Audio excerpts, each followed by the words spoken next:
The Centers for Disease Control says autism affects as many as 1 in 110 children in America, and that's a lot of Texoma kids.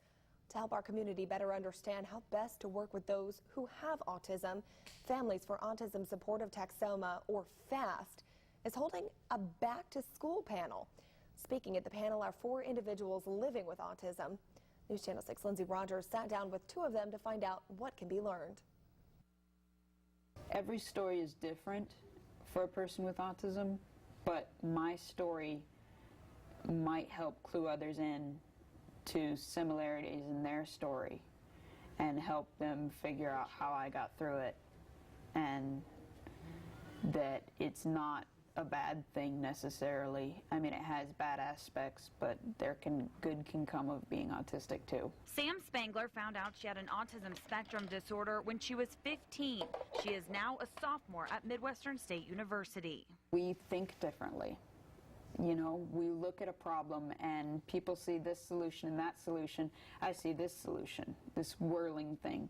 While Sam says she faces many challenges, she tries not to let those stand in her way. Looking at things differently can sometimes make it difficult to explain what you're thinking to people. So there are difficulties with it. Sam will be sharing her story at the FAST Back to School panel Thursday night. Not only for parents and teachers, but for younger kids who are dealing with the same types of things she has managed to work through. Like Mason Langford, a 6th grader at Ben Franklin Elementary, who is also on the autism spectrum. The good thing about autism is sometimes you get help most of the time, and the bad news is you get bullied a lot. Mason is also on the panel and hopes to give insight into his life.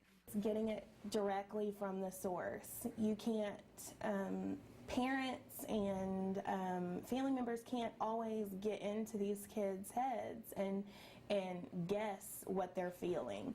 To have the kids express it, it's amazing to hear. It's amazing to hear these kiddos communicate.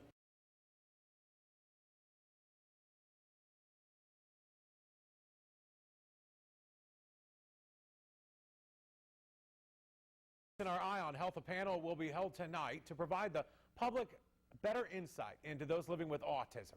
Families for Autism Support in Texoma, or FAST, is hosting that panel from 6 to 8 at the Anchor Baptist Church in Wichita Falls. 4 students ranging from 6th grade to college, each living with autism spectrum disorders, will be speaking at the event. They are expected to shed light on how they cope with the condition, what makes them tick, and what helps them learn. There will also be a question and answer session. News Channel 6 talked with 2 of those speakers yesterday. You can find their story. It's just a mouse click away at newschannel6now.com.